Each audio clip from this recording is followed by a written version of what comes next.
Então, boa noite a você que nos acompanha em mais uma noite da nossa novena de São João Batista. Então, nós estamos no 6º dia da nossa novena. E hoje nós vamos partilhar um pouquinho, abrindo o dia de hoje, sobre o tema João, precursor e anunciador da Boa Nova de Jesus Cristo. Ontem nós falamos um pouquinho da pregação de São João Batista e hoje a gente vai aprofundar mais o que de fato significa ele ser esse João o Batista. Então, por que o nome João Batista? Então, o termo Batista, ele não é um sobrenome, né? Como meu nome, Jackson Câmara, né? Então, João não tem o sobrenome Batista.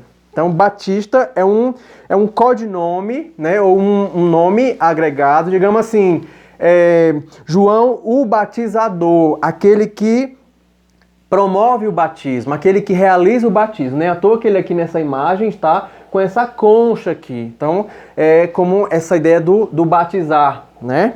E aí o que acontece? Esse batismo, ele é diferente do que nós observamos. Ele é um batismo, o batismo de João, ele é um batismo de arrependimento para a remissão dos pecados. É claro que o nosso batismo também, mas além do nosso batismo ser de remissão dos pecados, ele insere uma pessoa à comunidade e torna a pessoa filho de Deus e participante desse corpo místico que é a igreja. É claro que o termo hebraico para detonar esse arrependimento é a palavra techuvá. E techuvá vem do verbo shuv em hebraico. E esse verbo quer dizer retornar, voltar, converter, ou seja, sair do caminho errado e voltar para o caminho, para a direção correta.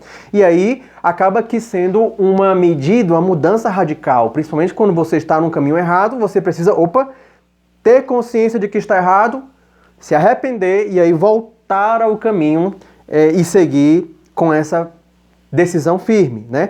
Daí o lema, arrependei-vos porque o reino dos céus está próximo. Então esse lema é muito forte nas Sagradas Escrituras no início de cada evangelho.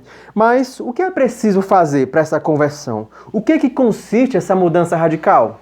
Então, vejamos o que João responde. João responde para 3 públicos e isso a gente encontra lá no Evangelho de São Lucas. Então, primeiro, João responde à multidão da seguinte forma: quem tiver 2 túnicas, reparta-as com aquele que não tem, e quem tiver o que comer, faça o mesmo. Está lá em Lucas 3, versículo 11.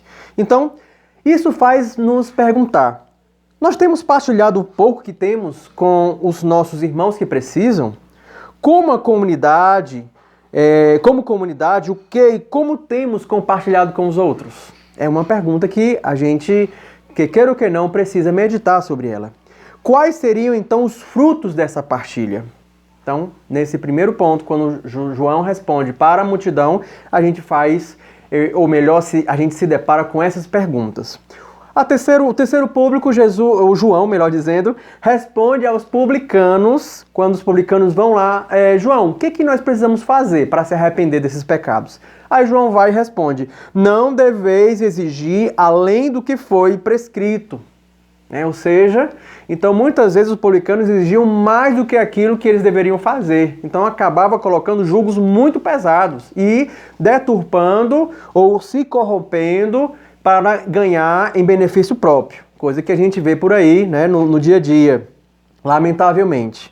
E aí isso nos faz perceber quando João diz aos publicanos: não deveis exigir além do que foi prescrito, né, em Lucas 3,13, faz a gente a seguinte pergunta: temos sido misericordiosos com os nossos irmãos ou exigindo além da conta em nome de uma santidade ou perfeição extrema que nem nós conseguimos viver?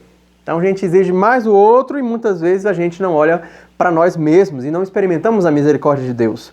E o terceiro público, João responde aos soldados que também perguntam: o que nós devemos fazer para a conversão? Aí João vai e diz: a ninguém molesteis com extorsões, não denuncieis falsamente e contentai-vos com o vosso soldo. Está lá em Lucas, capítulo 3, versículo 14. E aí, isso também nos faz mais uma pergunta para a nossa vida. Temos caminhado de modo justo e fraterno em nossa comunidade? E aí vem as fofocas, as intrigas, os ciúmes imperam em nossa vida ou cultivamos um clima de união, fraternidade, comunhão, que são próprios do verdadeiro discípulo de Cristo. Então, estamos de um lado em meio às tentações das fofocas, intrigas e ciúmes, e de outro, da união, fraternidade e comunhão, a marca do discípulo de Jesus. E aí, contentamos-nos com o que temos, ou sempre queremos mais ao ponto de acumular e contribuir para o mundo desigual? Isso é uma pergunta que o Evangelho constantemente, na pessoa de São João, faz a gente perceber.